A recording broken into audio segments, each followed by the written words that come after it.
Tem um caso emblemático que aconteceu no ano passado, aquelas torcidas organizadas, tinha um rapaz de 14 anos de idade, estava dentro do ônibus, atiraram no ônibus, o menino foi morto. A família sequer ela teve o direito de chorar, porque era uma família pobre e não tinha dinheiro para fazer o enterro. Então, saíram de casa em casa pedindo dinheiro emprestado para fazer o enterro do filho, quando a pessoa que cometeu o crime, ela foi presa e reclamando de superlotação, reclamando do sistema carcerário, reclamando das delegacias. Não há uma inversão de valores nisso, já que a gente pensa que o Estado ele tem que proteger o inocente e punir o culpado? Completamente. O que nós vemos justamente é isso. E quando a gente vê um desabafo de um policial como esse que nós vimos no vídeo, mostra claramente isso que está acontecendo. Quer dizer, aqueles homens e mulheres que ganham, que colocam a vida em risco para proteger a sociedade, estão fragilizados. Entende? Por quê? Porque, assim como esse exemplo que você deu, o do policial serve para isso também. Quer dizer, ele prende o bandido 1, 2, 3, 10 vezes.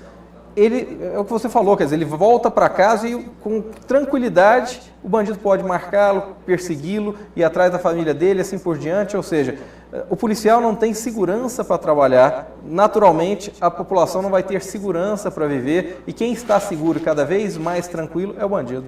Vamos falar sobre, agora de interesse, porque eu disse que existe uma polícia oficial, que é a Polícia Militar do Estado de Goiás, a Polícia Civil, a Polícia Federal. Agora, a cada dia que passa, as pessoas elas procuram mais empresas especializadas em segurança, porque o bandido vê, a viatura está caracterizada, o policial está vestido, eles já têm assim um modus operandi, eles já sabem mais. Agora você vive um outro lado, né, que é o lado que você faz aquela segurança patrimonial, aquela segurança particular, aquela segurança que nem sempre a Polícia Militar ela pode fazer isso. Então está aumentando em muito o número de pessoas que estão recorrendo a esse tipo de segurança, seja através de ficar monitorando as casas, contratando segurança particular, ou seja, o medo tomou conta das pessoas e as pessoas, como o poder público,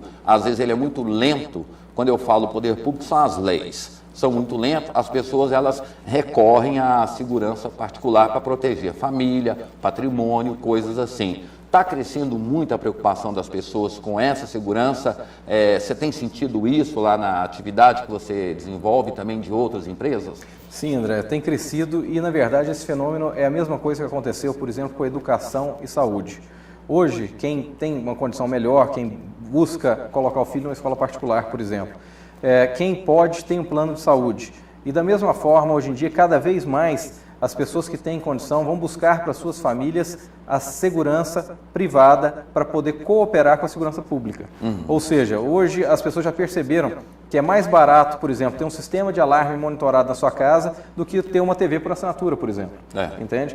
Então, e o que é mais importante? Você ver mais canais na sua TV ou você ter a possibilidade de acionar um botão de pânico e informar ao sistema de monitoramento, que vai informar a polícia que naquele momento você tem um bandido dentro da sua casa, ou que sua casa foi assaltada, a equipe tática vai até o local para ver o que está acontecendo, impedir aquele assalto ou evitar que o pior aconteça. Então as pessoas têm buscado cada vez mais a proteção da segurança privada em diversos aspectos. Por exemplo, no aumento de roubo de veículos que nós estamos vendo, existem os rastreadores para os carros, que evitam que pessoas percam verdadeiras fortunas. Nós estamos falando de carro, tem carro aí de 100, 200, 300 mil reais. R$1 milhão.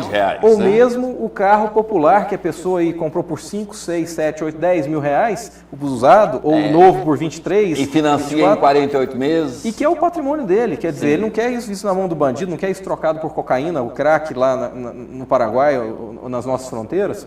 Então, quer dizer, o rastreador do carro resolve, ajuda muito nesse sentido. O alarme residencial, o botão de pânico, a vigilância canina, a vigilância armada, outro item muito importante que as pessoas não têm noção é o baixo custo do transporte de valores. Porque vê, às vezes, o carro forte e fala, nossa, isso só banco que pode fazer. Então, quer dizer, às vezes a pessoa vende uma casa ou um carro e vai pegar ali 3, 4, 5, 10, 20, 30, 40, 100 mil reais e vai sacar isso no banco.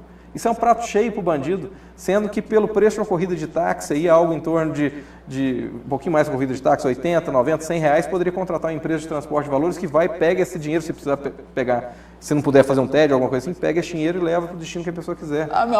Me surpreendeu, para mim era no mínimo uns 10, 15 mil reais um caminhão daquele para fazer transporte de valores, né? Porque a gente só vê grandes empresas e grandes bancos agindo, né? Ou operando com aquela segurança que literalmente que dá, inibe o bandido, né? E dá a tranquilidade do cidadão. Então o preço é baixo, a corrida de um táxi? Muito acessível. Então estamos falando de algo entre 80 e 250 reais, dependendo do trajeto.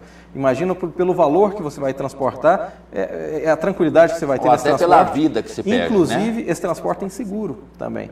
Entende? Quer dizer, você não vai se colocar sua vida em risco. Quantas vezes nós vimos aí empresários tomando tiro, sendo mortos, ou pessoas que nem têm empresas mesmo, que fizeram um negócio, como falamos, às vezes um negócio da vida dele, que vendeu a casa para comprar um outro imóvel, está levando aquele dinheiro, foi morto por não contratar um serviço que, como eu falei, que vai de 80 a 250 reais, dependendo do volume transportado, dependendo do trajeto. E até mesmo a falta de confiança entre as pessoas, a negociação é feita assim: eu vou vender minha casa, você leva o dinheiro para o cartório e você me passa o dinheiro, eu te passo a escritura. Aí a pessoa leva lá 100 mil, 150 mil, 180 mil, dentro de uma bolsa sem qualquer preocupação. Então existe esse serviço que é o carro forte, que ele leva esse dinheiro com toda a garantia e pelo preço praticamente, pelo que você falou, é mais barato que a corrida de um táxi. Existe. E tem um serviço muito interessante, André, que a Tecnoseg tem e está oferecendo aqui no mercado, que é a portaria remota.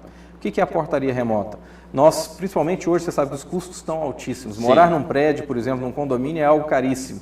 E principalmente porque o custo de portaria é muito caro. O que nós fazemos? Retiramos o porteiro físico do prédio e colocamos sistemas eletrônicos de segurança ali. E todo o serviço que seria feito pelo porteiro é feito pela tecnologia. Ou seja, existe um atendente, um porteiro remoto, à distância, na sede da Tecnoseg, aonde vai atender o visitante. O visitante chegou, interfona, em vez de falar na portaria do condomínio, vai falar na portaria da nossa empresa. E vai interfonar para o morador, vai permitir o acesso. Nosso pessoal vai abrir a porta à distância, controlado com câmera, verificar o acesso do visitante, fechar. E isso, André, chega a economizar até 70% do custo de portaria convencional. Então nós estamos falando de muito mais segurança com custo muito...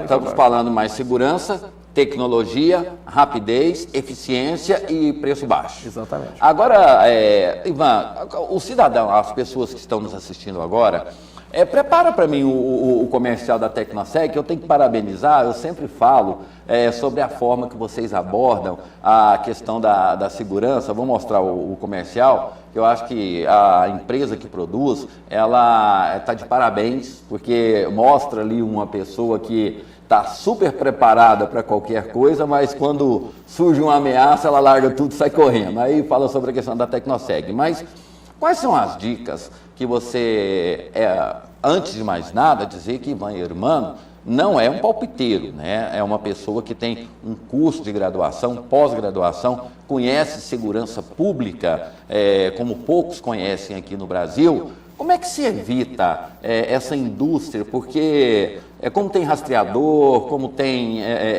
mecanismos, a bandidagem também, ela tem 24 horas para pensar na bandidagem. Sim. Como é que essas pessoas podem evitar esse furto de carro, que hoje está acontecendo com carro em movimento, e coloca até o próprio motorista como refém, aproveita, faz um sequestro relâmpago, essas coisas. Qual que é a dica que você daria para o motorista ter cuidado para não ser vítima desses furtos, desses roubos?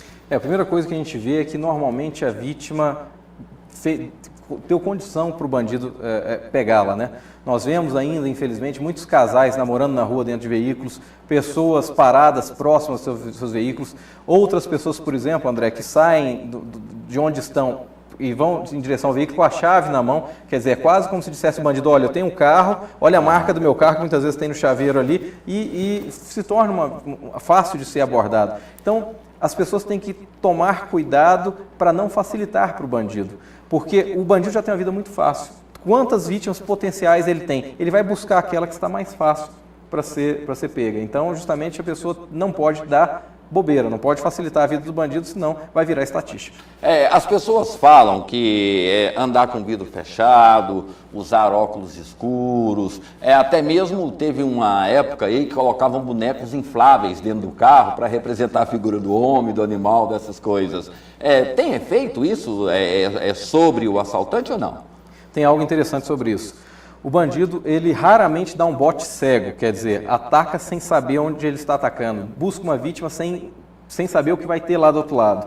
Por isso que a gente vê que muitos assaltos, por exemplo, acontecem porque alguém deu informação privilegiada para o bandido, ou no caso que você está citando, que é o do trânsito, ele percebe quem são as vítimas em potencial dele, ou porque ele está buscando aquele tipo de veículo, já está encomendado para ele, ou porque ele quer buscar uma vítima que seja mais fácil para ele abordar, ou seja, as mulheres são vítimas mais fáceis para o bandido. Uma pessoa sozinha é muito mais fácil de conter do que 3, 4 dentro do carro. Então, por exemplo, o vidro fumê dificulta realmente a visualização do bandido de quantas pessoas estão ali, ou seja, na busca dele pela vítima perfeita, às vezes é mais complicado, apesar da polícia falar às vezes, mas dificulta também a polícia perceber se a pessoa está ou não sendo vítima naquele momento. Mas é melhor você dificultar a vida do bandido do que deixar o vidro transparente e ser uma potencial vítima mais fácil, entende? Então, esses pequenos artifícios, como você colocou, quer dizer, do boneco, do vidro, etc., tudo isso acaba somando, sim, para que você não seja a vítima escolhida. Agora, é lógico que não é o ideal, mas ajuda, sim. Tem muitas pessoas que, partindo do princípio da caridade, acabam virando vítimas, porque bandidos travestidos de pedintes ou até mesmo de lixeiros estão ali fuçando lixo, ou estão ali pedindo comida, alguma coisa. Você recomenda que as pessoas vão até a rua conversar com essas pessoas? Tornam-se também um alvo fácil, essa violência travestida de caridade? Essa questão é ótima, André. Principalmente para trazer para o telespectador o seguinte: faça a caridade, mas faça a caridade no lugar certo, ou seja, procure as instituições de caridade que já têm um trabalho sério no assunto, porque você simplesmente se aventurar na rua ou querer dar esmola para qualquer um que chega ali é algo muito perigoso. Nós tivemos diversas quadrilhas de menores de idade, por exemplo, que usavam cacos de vidro, ainda usam em Goiânia, para assaltar mulheres em busca das bolsas delas. Então a senhora, com boa intenção, vai abrir o vidro para poder dar ali o trocado para aquele pedinte e ele chega com um caco de vidro na sua jugular. Quer dizer, um movimento em falso desse bandido, ela vai se esvair em sangue, vai morrer, entende? Sim. Quer dizer, então não é o ideal de ser feito. O que você colocou é muito importante. As pessoas que costumam abrir a porta das suas casas para estranhos, não façam isso. Infelizmente, nós vivemos uma sociedade que não permite mais que isso seja feito. É o que você disse, por exemplo, às vezes a pessoa se transveste de lixeiro, de mendigo, e que busca. O entregador também é um caso muito comum. Entregador de flores até, que as esposas nunca sabem quando o marido vai entregar flores, chega uma pessoa com um buquê, ela abre toda feliz e, na verdade, dentro do buquê tem um 38 que vai ser objeto para roubar a casa inteira. Então, cuidado com as entregas, cuidado por quem você abre a porta de casa, muito cuidado ao chegar nas residências. O momento em que o bandido mais se utiliza para pegar alguém dentro de casa é na chegada ou na saída das pessoas. Então, prestar atenção se não tem ninguém próximo. Se tiver, não pare, ligue na sua casa, dê a volta no quarteirão, não dê bobeira, não fique parado ali. Tem muita gente que às vezes abre o portão de casa e fica conversando ali, dando ordem, chamando o menino para ir para a escola. Entrem todos no carro, saiam rapidamente, cheguem rapidamente, prestando atenção aos arredores, prestando atenção em quem está ali próximo, entende? Isso é muito importante. Outra coisa, a gente acha que o custo da vigilância ele é muito caro. Aí as pessoas acabam optando, a gente já falou sobre esse assunto aqui, aquelas pessoas que aparecem na porta, falam assim, não, eu tenho um motoqueiro que passa a noite inteira aqui apitando e garante a sua segurança. Você tem alguma recomendação especial? Ou seja, é seguro mesmo? Porque perto da minha casa lá, o porteiro passa 80 km por hora apitando. Se tiver alguém sendo assaltado, eu acho que ele nem vai perceber. A gente só ouve o apito dele depois quando ele já passou. Essa pseudo-segurança que é oferecida por, não são empresas, são pessoas que se apresentam, cobram aqueles balinhas, aqueles recibinhos, representa, pode, claro que tem muita gente séria, mas pode representar também algum tipo de ameaça para essas pessoas?